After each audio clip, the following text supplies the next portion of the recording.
Welcome back to another Motel Coach training video.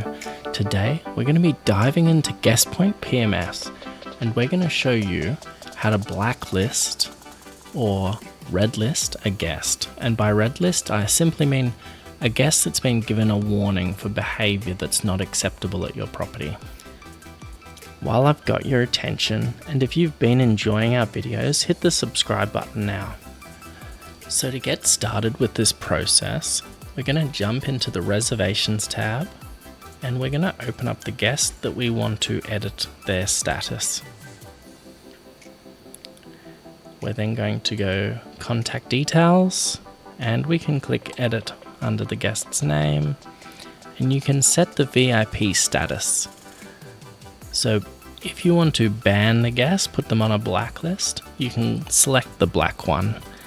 Red is used for warning.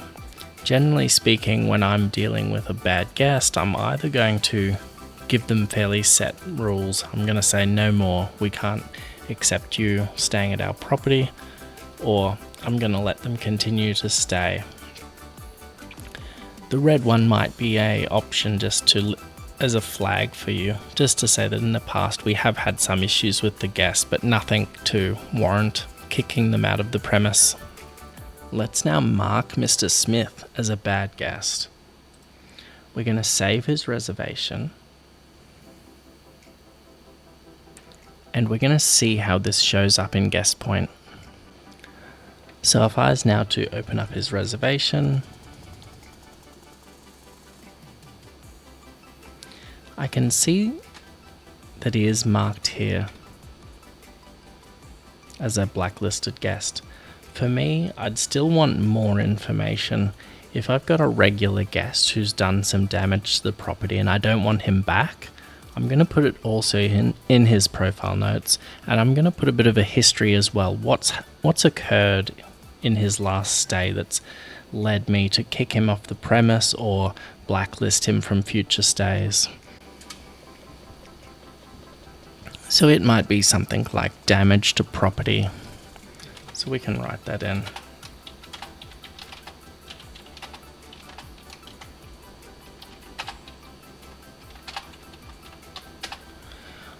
Or it might be a case that he's been drinking on the premise and he's been abusive towards another guest or staff member. Whichever it is, make sure you make it clear in the notes.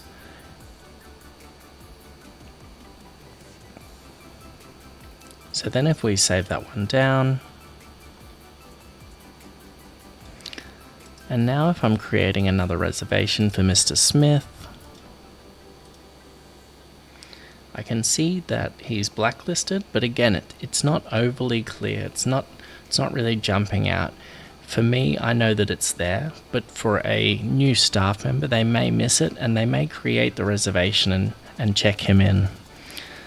But if we now scroll down, during the process of creating the reservation and taking the credit card details, your staff member will definitely see your guest profile notes. It's a lot easier to see, and it also gives a lot of clarity towards what the guest has done.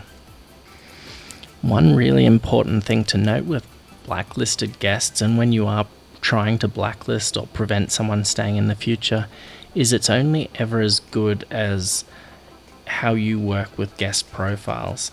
So if you have a booking.com reservation come through with Mr. Smith, unless someone goes in and edits the profile and attaches his previous profile, the booking or the blacklisted guest profile won't be attached to his booking.com reservation. Every time a OTA or GDS booking comes through, it will generally just create a new profile. So for example, if we were to go here and save that one down, we've got the same guest in-house with the same full name, but it's not attached to his profile. So it's no longer going to have that blacklisted status or his guest profile notes. So keep that in mind, that it is somewhat limited in blocking a guest. Once I have a bad experience with a guest, I'm also going to communicate it with the local motels. Generally, I'll have an email list and I'll just shoot out a quick email, explain what's happened, and I'll provide the full guest name. By blocking the guest from staying in the area, you'll reduce the likelihood of him hanging around. Sometimes you'll have a guest who is blacklisted, they'll turn up and they'll want to make a booking. Now, it can be sometimes easy to avoid conflict and to take the booking and check them in, but oftentimes it's a lot harder to then get them out of the property than it would have been in the first place just to turn them away. With these bad guests, often it's not necessarily what they might do to your property. Often they won't do any damage, but it can be the value or the damage they do to your brand. Good quality guests that you have in-house don't want to stay around bad people. If they can sense that there's people taking drugs or drinking out of control on premise, it's not a place they're going to bring their family back to. When it comes to turning away guests, I first try and use all of the resources I have to turn them away in the right way. I'll make sure their driver's license is current and not expired. I'll ensure that their name matches up exactly the same on their driver's license and their payment method.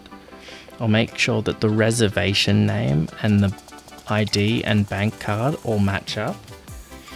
Then I'll go to the next level. Company policy is now only to take credit cards, not debit cards. And that's indicated on the card itself. It will say credit or debit. A lot less of the bad guests will have a credit card just because they're not necessarily employed or in a position to be having credit from a bank. And then the last step, which might start to become a bit confrontational with a guest, is I'll start to request a deposit. I'll just say, I'm sorry, we've had some issues recently and our manager has brought out a new policy and we do require to take a deposit. The larger the deposit, the more confrontation you'll bring, but also the more likelihood you will be to turn away the guest.